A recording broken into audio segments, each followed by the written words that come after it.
Bueno, ustedes se preguntarán qué estaré haciendo yo acá.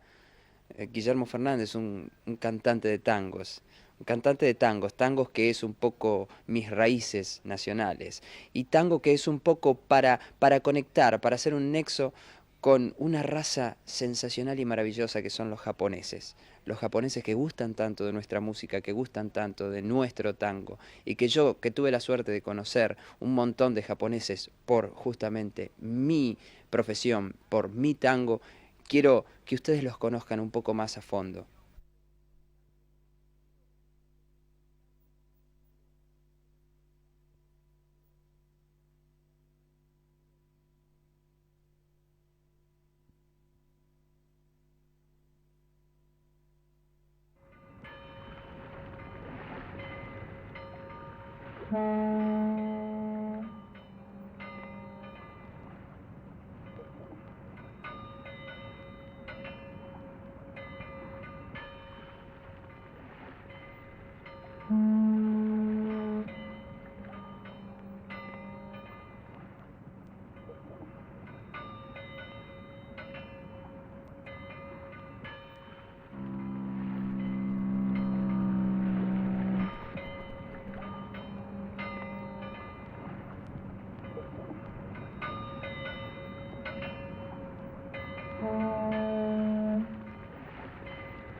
Turbado mi sueño de primavera, en el día escucho ahora miles de gorjeos, gran rumor esta noche de viento y lluvia. ¿Quién sabrá jamás cuántas flores cayeron?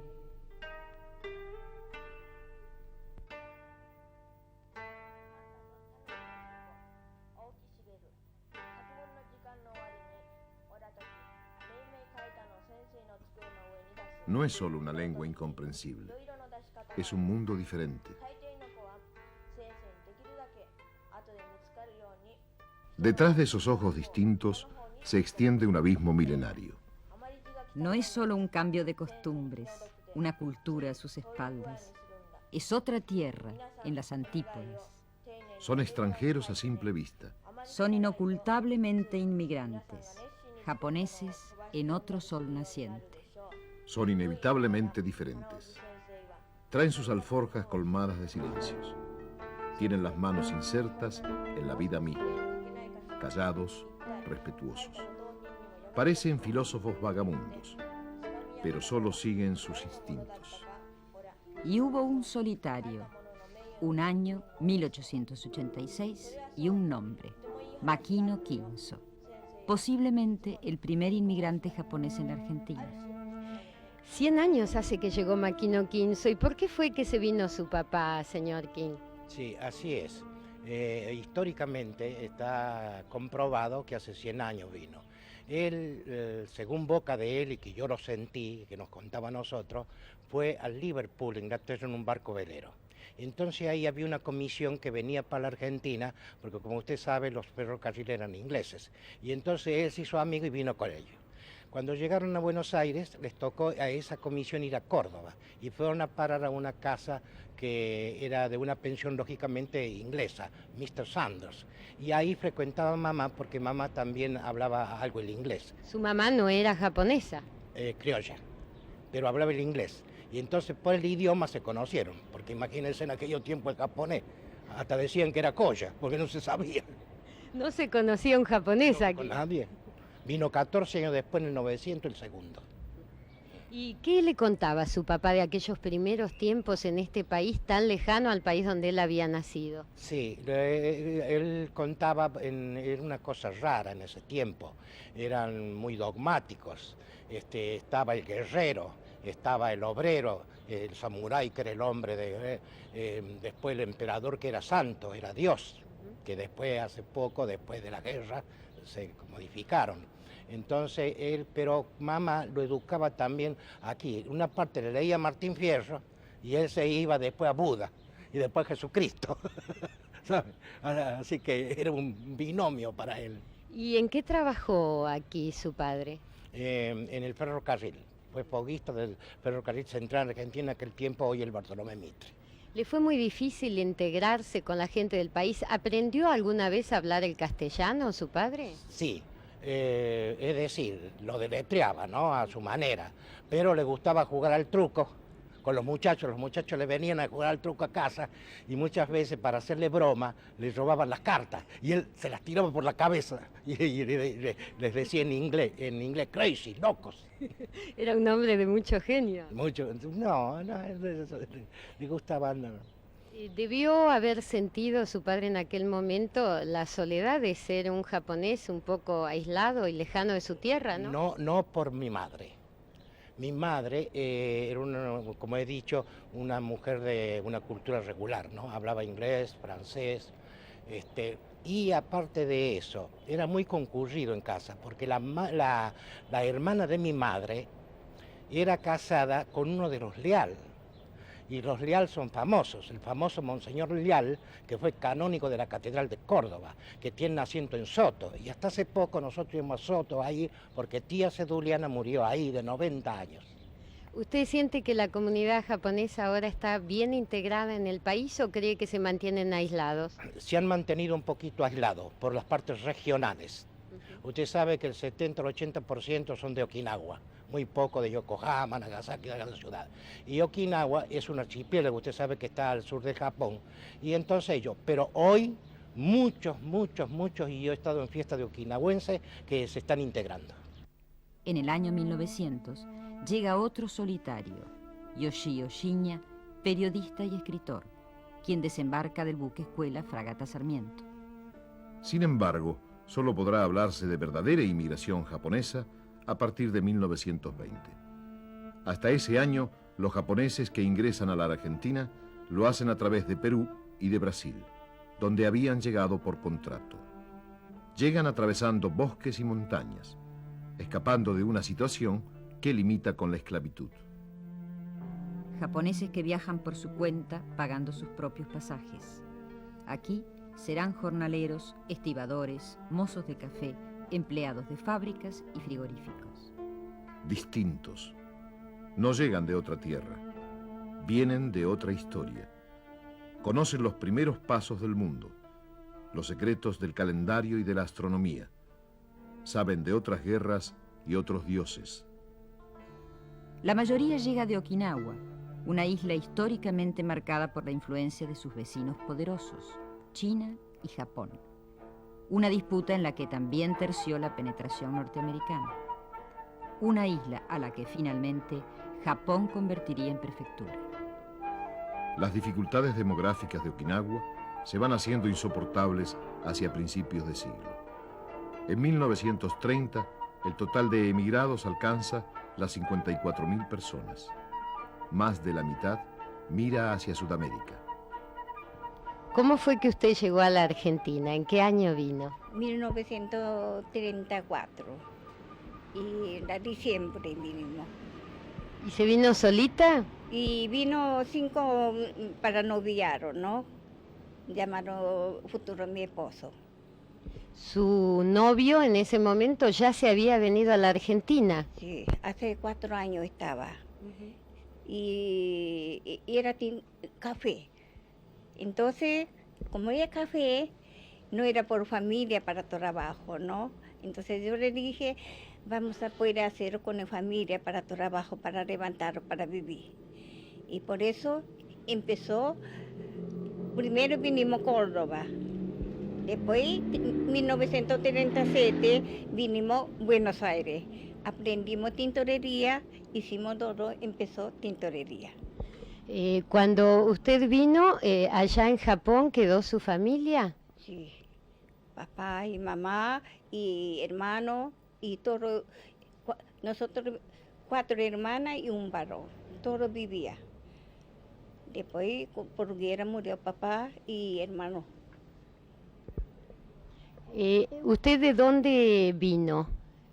Yo vino y nació Okinawa. Estaba trabajando en Osaka y vinimos de Osaka. Esa época, Osaka, más mejor que Argentina. Y sufrimos mucho para vivir. Había mucha dificultad, porque nosotros en los colegios enseñaron abecedario. Entonces, y mismo llevaba un papelito y era con el lápiz. Entonces, abecedario y unía, así aprendimos. Usted con otras mujeres escribió un libro, cuénteme de eso. Eso vino de Okinawa, de mujeres, vino excursión acá argentino. Entonces quiere llevar una nota de inmigrante, de mujeres. Entonces ofreció a cada uno su tema. Entonces escribimos cómo llegamos y cómo queríamos chicos y cómo estamos. Era todo. ¿Cuántos años hace que vive aquí? Y acá ya 52 años estoy, Argentina. ¿Cuántos años tiene usted? Y cumplí 74. ¿Y cuántos hijos tuvo en este país? Este país tengo 4 mujeres, un varón. ¿Sus hijos son argentinos? Sí, todo argentino. Mi deseo, porque sufrimos con inmigrantes de mujeres, deseo de que hijo, hija, y quería mandar estudios, ¿viste? A mí no entendía castellano, entonces siempre tenía para mandar al colegio estudio. Luché por eso. No son japoneses puros, son okinawenses. Un prejuicio que muchos inmigrantes aún conservan. Un grupo homogéneo, permeable a influencias no niponas, que sin embargo desarrolla una de las más altas virtudes japonesas: flexibilidad y adaptación a las circunstancias. Así, con esos antecedentes, se producen las oleadas migratorias. La primera, durante los años que preceden a la Segunda Guerra Mundial, se realiza sin convenios entre gobiernos. La segunda corriente migratoria se concreta durante el gran conflicto bélico. Un tiempo marcado de estereotipos hostiles para los japoneses, lanzados con habilidad por el cine y el periodismo de Occidente. La tercera y última corriente llega después de la guerra. El número de inmigrantes japoneses aumenta sensiblemente. ¿Qué imagen tiene usted de los japoneses que viven aquí en el país? Que forman una gran colonia, que trabajaron mucho, que hicieron han diagramado una vida muy especial dentro de la sociedad, Sí. tal vez no muy integrada, pero que nos dieron un buen ejemplo. Lo conozco así a través de la tintorería nada más. ¿Y cuál es la imagen que tiene de Son ellos? correctos. No, yo creo que es gente pacífica, gente de trabajo, es gente sobre todo que es muy educada, muy respetuosa. Es decir, me merecen mucho respeto. Aprender mucho de ellos, pero no ahora, hace 20 años atrás, ¿Por qué? porque nos enseñan muchas cosas, Por ejemplo, a trabajar, a producir. Si después de 40 años ellos levantaron su país, ¿por qué nosotros no podemos levantar el nuestro? Distintos en todo. Inmigrantes capacitados que se instalan en Misiones. Colonia Garuapé, en Mendoza, Colonia Andes, y en Buenos Aires, Colonia Esperanza. Pero una de las condiciones del inmigrante japonés es la tenacidad para alcanzar autonomía financiera y mayor movilidad social. Muchos pagan sus deudas, venden las tierras y se acercan a la capital federal. Surgen así nuevas colonias. Hoy, el 75% de los inmigrantes japoneses se concentran en Capital y Gran Buenos Aires hasta un radio de 70 kilómetros.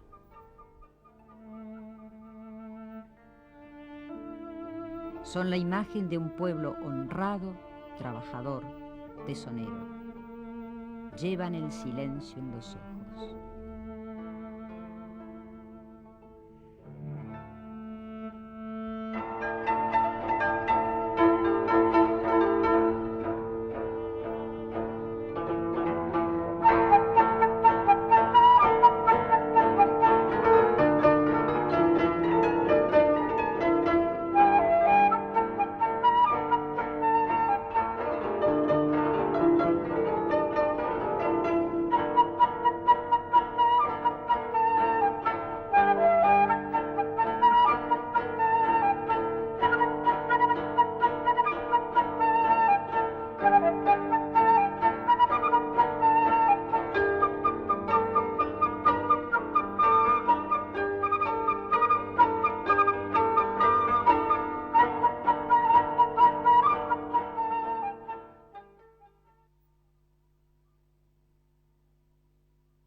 Contrariamente a lo ocurrido con otras corrientes migratorias, las tendencias individualistas son, para los japoneses, un síntoma de decadencia. El individualista es un asocial, un marginado.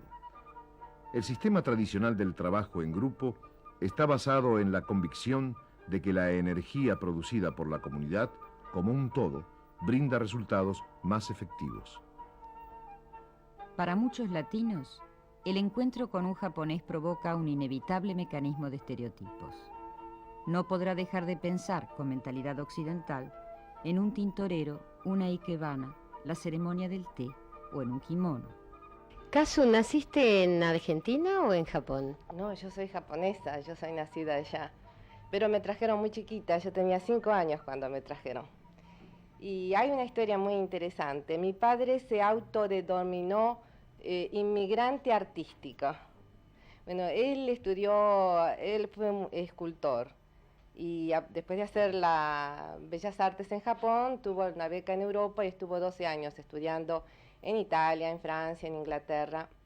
Y después, no sé, por alguna razón que él solo sabe, decidió que íbamos a venir a la Argentina. ¿Y vos también seguiste el camino del arte? Claro, sí. Nada más que yo no soy escultora, soy pintora. Pero soy pintora en el arte que ustedes seguramente conocen, del Zen budismo. El arte de la pintura sobre papel de arroz y todas esas cosas que todo el mundo conoce ya, ¿no? En Japón hay una cantidad de tradiciones, algunas de las cuales han llegado con la colectividad aquí a la Argentina y otras no. Me gustaría que me cuentes algo de eso. Claro, la mayoría está representada acá ya en este momento. La colectividad japonesa en la Argentina es bastante grande y es bastante culta. En Japón hay un lindo término que se llama do, que quiere decir camino. Es decir, todos los caminos que conducen ¿a qué? Al mejoramiento de la persona, ¿no es cierto? Entonces, consideran que todos los caminos conducen a Roma. Quiere decir que para la mejoría, la superación espiritual de un ser humano, puede ser el ikebana, puede ser la ceremonia del té, puede ser la pintura zen, puede ser el bushido. El bushido es el camino del guerrero, es la disciplina del guerrero, el judo, muy conocido también. Así que todo eso son los que de alguna manera conducen a lo mismo, ¿no? Contanos algo sobre la ceremonia del té. Bueno, es una de las cosas más exquisitas del Japón, te puedo asegurar. Eso tuvo principios en la parte religiosa, tuvo un origen religioso. Pero en este momento está bastante difundido. Hasta hace un tiempo eso era solamente accesible a la élite, ¿no? A la parte de la gente con mucha posición económica, con un estatus alto. Hoy te puedo asegurar que cualquier empleada tiene acceso. Inclusive en las grandes compañías invitan a sus empleadas a aprender la ceremonia del té. ¿Aquí en la Argentina se realiza? ¿Es habitual? ¿Cualquier persona puede realizar la ceremonia del té? No. Es decir, si una persona que ha aprendido ceremonia del té, y para decir aprender ceremonia del té incluye muchos años, puede hacer, si uno quiere invitar agasajar a unos amigos y hacer su ceremonia del té en su casa, puede hacerlo. Pero oficialmente tiene que tener permiso para hacerlo y tiene que tener el diploma para hacerlo.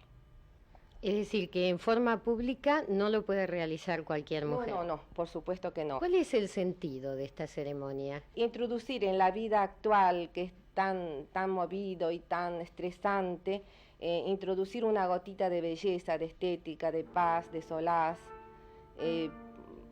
para placer de uno y para brindar a los demás también.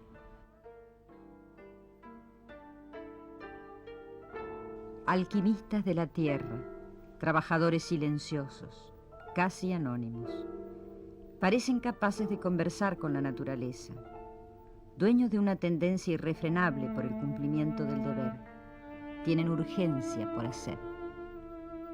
Al llegar al país, apuntan sus energías hacia la floricultura, la horticultura y la tintorería. Otros se dedican a las actividades pesqueras. 1916. Llega a Buenos Aires un agrónomo diplomado en Ehime, Shigeru Takaichi. Ese es su nombre. Trabaja en el jardín botánico, alquila lotes, compra terrenos en Florida. El idioma no es barrera para su trabajo. Habla el lenguaje de las flores. Ciclámenes, tulipanes, azaleas, claveles, rosas. El mismo idioma, la misma clave que 2 años después, en 1918, desarrolla el agrónomo Kuhei Gashu. Primero se instala en Mendoza, luego baja a Buenos Aires, investiga las condiciones climáticas, estudia el suelo y recién después de 8 años decide instalarse en Escobar, donde compra los primeros terrenos en 1929. ¿Cómo fue que se vino a la Argentina? Y bueno,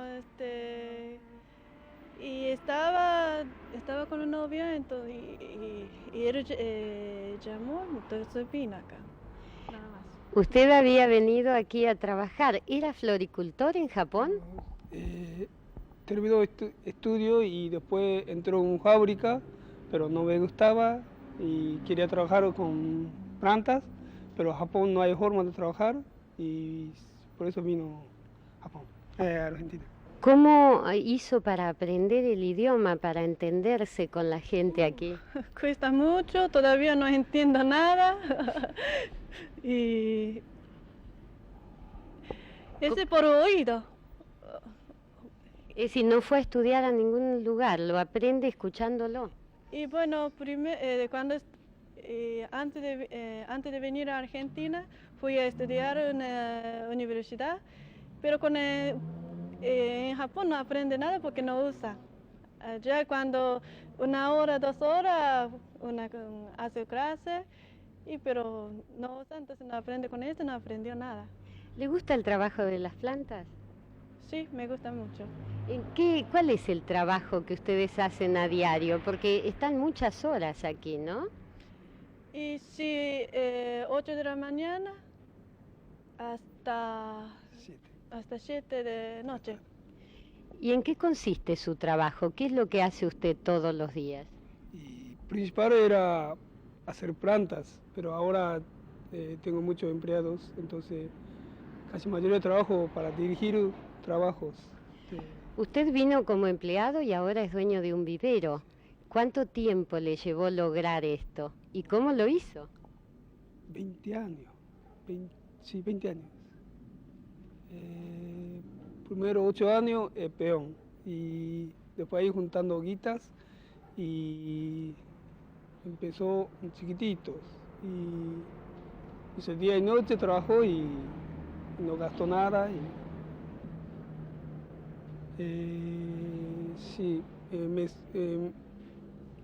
Mi ex patrón muy bueno y que enseñó muchos, eso sí me ayudó mucho.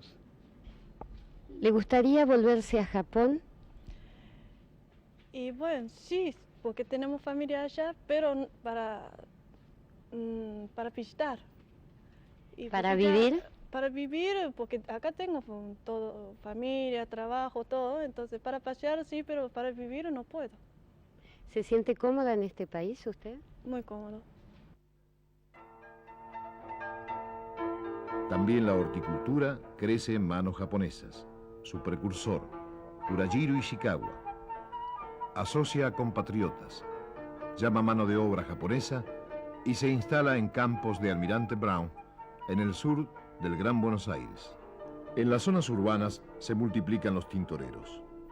Es la ocupación de casi todos los que llegan en forma independiente.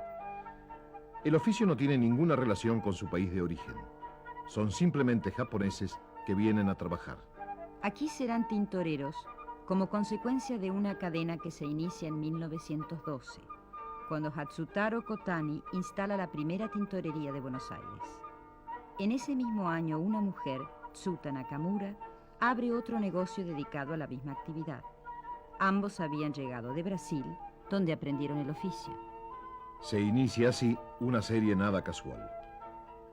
Los nuevos inmigrantes japoneses se emplean con sus compatriotas. Otra vez la importancia del grupo. Otra vez la confianza mutua. Carlos, ¿a qué atribuye usted el prestigio que los japoneses tienen en el rubro tintorería?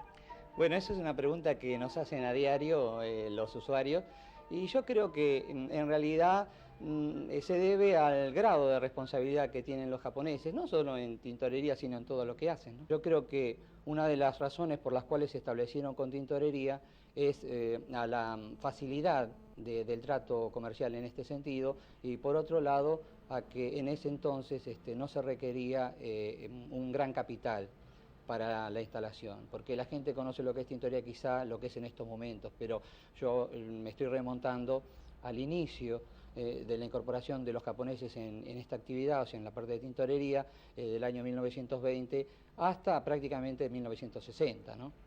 O sea, en ese lapso fue que se dio la incorporación de los japoneses y sus descendientes al rubro de tintorería. Mi padre fue tintorero y también lo somos nosotros y mis hermanos. Digo nosotros porque somos 5 hermanos.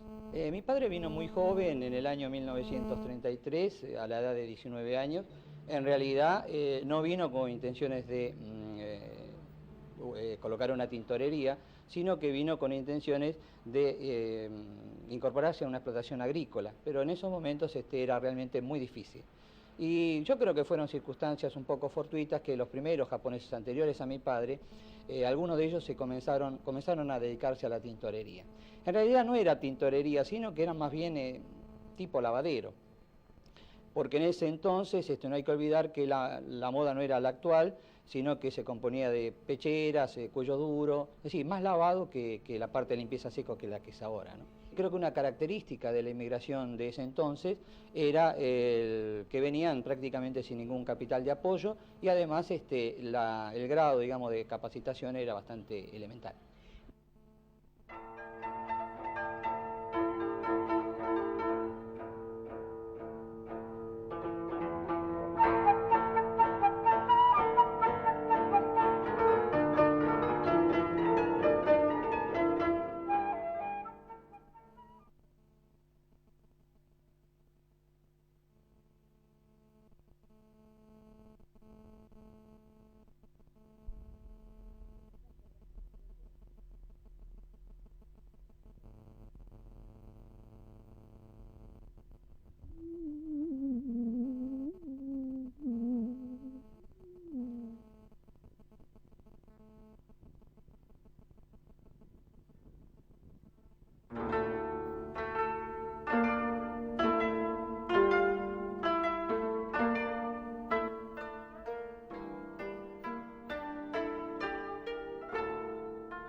Sintoísmo, budismo, confucianismo, cristianismo. En el Japón conviven estas y otras prácticas religiosas que se agregan después de la Segunda Guerra. La nueva Constitución garantiza la libertad de cultos. Pero, ¿qué garantías tenían otras tierras? ¿Qué ocurriría con el Shinto, el camino de los dioses, la religión primitiva y popular que ha moldeado el espíritu japonés? ¿Podrían predicar la ética del confucianismo? ¿La iluminación del budismo? Precisamente una característica del budismo les allana el camino, la tolerancia. Otra actitud, ya de inmigrantes, ofrece una alternativa aparentemente sencilla: practicar la religión del país adoptado como forma natural de adaptación cultural.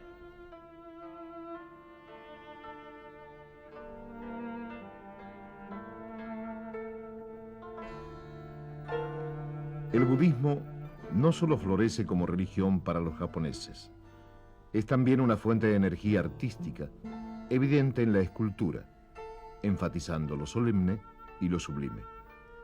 El arte japonés también se nutre de la pintura y el dibujo, pasatiempos extraordinariamente populares aún, practicados por los inmigrantes y sus descendientes. Espléndidos creadores del emakimono, conocido por nosotros como rollos ilustrados, y el sumi-e, un delicado estilo a pincel con tinta negra, que tiene su origen entre los budistas de la secta Zen, quienes poseían conocimientos del arte chino. es el sumie, profesor? Bueno, sumie es una de las técnicas que tiene la pintura japonesa. Sumi quiere decir la tinta, el pigmento hecho a base de negro de humo de pino, amalgamado con resina o humor de cactus, ¿no? Significa dibujo, pintura.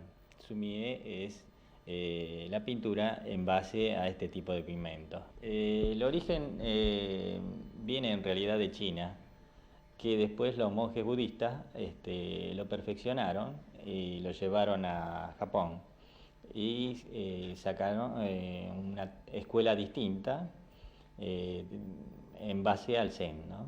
Lo que nosotros hacemos en la pintura oriental tiene tres principios.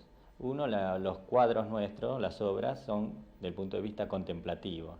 La otra es que toda la composición se basa de una armonía orgánica. La armonía orgánica viene a través de la propia composición que da la naturaleza, como ser el fluir del agua, los nudos de los troncos. Todo eso tiene una composición no simétrica y no tan equilibrada ni tan estática y rígida. Lo nuestro es mucho más suave, más espontáneo, más natural. Y la otra es que todos los temas nuestros es en base a la naturaleza, porque de acuerdo a la concepción oriental, el hombre es parte de la naturaleza, ¿no? Por eso en muchas obras nuestras no figura el hombre como primer plano. A lo sumo hay un monje que está contemplando, pero muy pequeño, ¿no es cierto? Yo empecé desde muy chico y en esa época no había profesores acá en la Argentina. Después conocí un profesor que es el que me enseñó acá, que ahora falleció, el señor Mizutani. ¿Alguna vez siendo chico había practicado esta técnica? Sí, lo aprendí con mi madre, como nosotros vivíamos en el campo, ella para entretenernos nos empezó a enseñarnos un poco el manejo del pincel.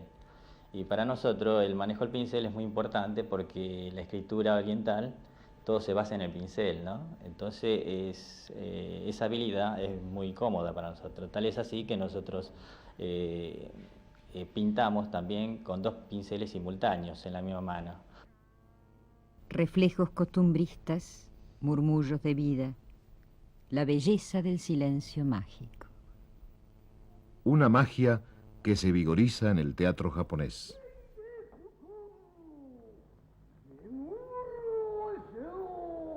Sin embargo, pocos han podido exhibir su talento actoral en ambientes latinos.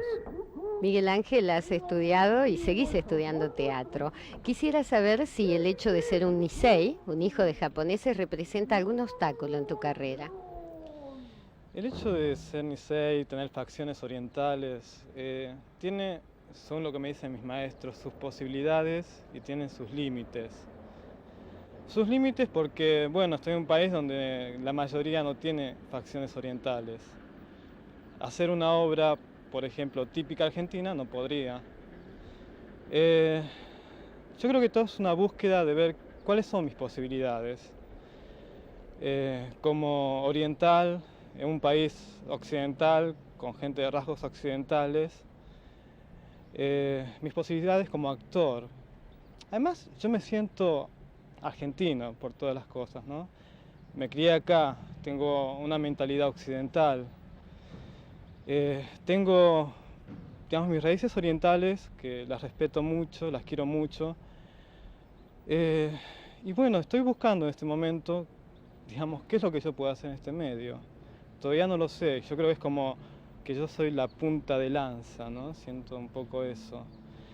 Y siento que, bueno, tendré que experimentar, ver qué es lo que pasa en el medio, ver qué recepción tiene el medio hacia los actores que tienen rasgos orientales. Lo que es difícil es romper con el cliché, romper con una imagen del japonés. A mí generalmente siempre cuando me ven y me preguntan qué hago, yo digo, bueno, soy actor. Es como que a la gente se le cae esa imagen del japonés, bueno, trabajador, que puede hacer cualquier profesión, ser ingeniero, ser médico, pero esto de ser actor y estudiar seriamente la carrera es les parece muy extraño. Quisiera que no me encasillen tanto en esta cuestión de, bueno, que haga de japonés, porque antes de hacer de japonés, yo puedo hacer de actor y puedo hacer otros personajes. El baile y el canto japonés aún son recreados en los grupos más tradicionalistas de las colectividades. Las baladas del antiguo Japón han sabido convivir con todas las formas musicales de Occidente, con cada uno de los ritmos latinos.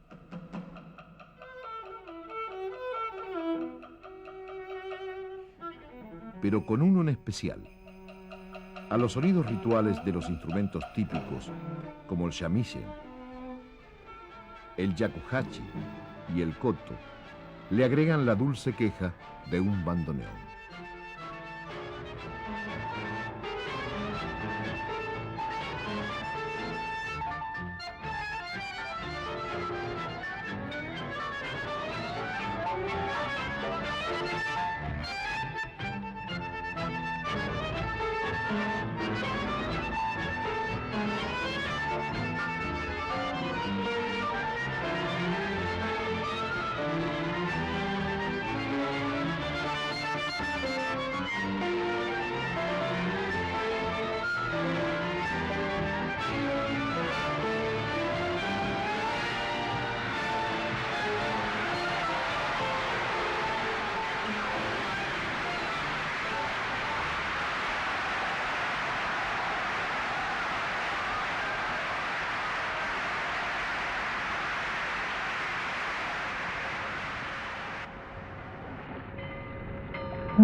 Pienso que los que nacemos aquí con dos sangres tan distintas, una que pertenece a Oriente y otra a Occidente, o los que de alguna manera llevan estos dos mundos dentro, somos algo así como los ángeles caídos.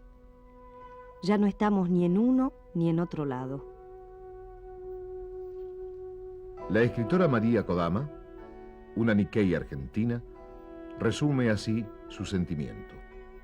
Una dualidad conflictiva. Issei, Nikkei. ¿De quién es la otra tierra? Según la legislación japonesa, solamente se considera japonés al Issei. Sus hijos tendrán la nacionalidad del país en que nacieron. Los hijos de una mujer japonesa casada con un no japonés no serán japoneses, aún naciendo en el Japón. Issei, un término acuñado por los mismos japoneses para diferenciarse de los Nikkei, descendientes de japoneses, y de los Gaijin. Soy Gaijin porque Gaijin es extranjero y realmente como Gaijin entrar en la comunidad japonesa no fue lo más fácil. Es decir, hace más o menos 4 o 5 años tuve que hacer el trabajo de tesis de licenciatura para mi carrera de antropología y elegí la colectividad japonesa. ¿Por qué cree usted, señor Sakata, que Isabel dice que no es fácil entrar en la colectividad? Bueno, la colectividad japonesa es un poquito cerrada en cuanto a sus antecedentes, porque es una colectividad que tuvo muchos problemas para adaptarse. Yo creo que más que nada fue por un problema de idioma, que es el problema más grave que tuvieron los primeros inmigrantes que han venido aquí. Entonces se fueron cerrando un poquitito la primera inmigración japonesa, ¿no? Ahora los hijos de esa generación han logrado integrarse a la sociedad argentina, que son, digamos, los dos puntos que toda colectividad tiene, o sea, adaptación y luego la integración, ¿no? Los japoneses realizan lo que se llama matrimonios mixtos, es decir, se casan con gente de otras colectividades. Sí, ahora sí. Es decir, es distinto según los lugares, ¿no es cierto? Por ejemplo, en los lugares como capital, donde hay más facilidad de intercambio, de roce, se ven algunos matrimonios mixtos. En las colonias todavía no se ve para nada y cuesta esa posibilidad, porque al mismo tiempo la colectividad japonesa tiene la facilidad o la ayuda en muchos aspectos como para permanecer unida por medio de asociaciones, de clubes y demás, donde se encuentra la juventud. Y entonces allí es más fácil encontrar la pareja. Y la aceptación de toda la colectividad pasa por encima de incluso el gusto particular o la tendencia particular. ¿Cuál es el papel de la mujer en esta colectividad? Actualmente ya no hay diferencia, pero antes sí había mucha diferencia. La mujer era un poquitito esclava, entre paréntesis, de la casa, ¿no? Era la que mantenía toda la casa, la educación de los chicos en forma casi exclusiva. ¿Usted cree que es positivo que haya matrimonios mixtos o cree que eso puede lesionar a la comunidad? No creo que pueda lesionar. Es una cosa natural, además. Yo me siento argentino, por ejemplo, así que no tendría ningún inconveniente. O sea, esos posiblemente la gente de antes, la gente mayor, haya pensado distinto. Pero inclusive la mentalidad de esa gente está cambiando, ¿no? Ahora acepta sin ningún problema. El deporte constituye una de las más claras manifestaciones de integración japonesa. Todos sus movimientos están sellados por una energía mística y natural al mismo tiempo. Los deportes populares japoneses se encierran dentro de la categoría de la defensa personal. Profesor, ¿qué son las artes marciales? Bueno, las artes marciales antiguamente se inició como para una defensa de vida, como para poder sobrevivir dentro de un tiempo de guerra, pero actualmente la mayoría de las artes marciales fue convirtiéndose un poco deportivo. O sea, en este momento hay muchos torneos, competencias dentro de las artes. Hay escuelas que no, por supuesto, en este caso como el mío de Aikido no existe, pero hay muchas escuelas en este momento que se fue deportizando. ¿Cuáles son las que aquí, cuáles son las prácticas que en este país han tenido más difusión? Bueno, en este país una de las primeras artes marciales que se introdujo fue el judo, luego karate. En este momento tiene un gran auge el taekwondo, y si nosotros dividimos las artes marciales entre estilos o escuelas japonesas, coreanas y chinas, por ejemplo, en las japonesas entra lo que nosotros conocemos como aikido, judo, karate, kendo.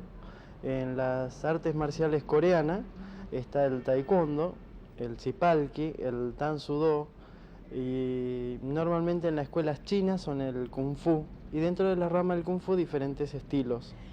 ¿Todas estas prácticas no encierran una gran dosis de agresividad? Realmente no, es decir, a través de ella lo que se hace es descargar la agresividad. O sea, al individuo que practica un arte marcial se le recomienda practicar para alargar esa agresividad, o a su vez para aprender a no pelear a través de ella. Lo que se consigue es una unificación de diferentes personas, de diferentes formas de pensar, y a través de ella lo que se logra es una armonía. Buscar en conjunto algo, una meta, ¿no es cierto? Practicando juntos, transpirando, buscamos una meta de poder mejorar en sí la calidad del ser humano a través de la filosofía antigua. En este momento hay cosas modernas, todos los días aparecen cosas más nuevas, y sin embargo se mantiene la trayectoria, lo que le llamamos la filosofía del arte marcial, milenaria.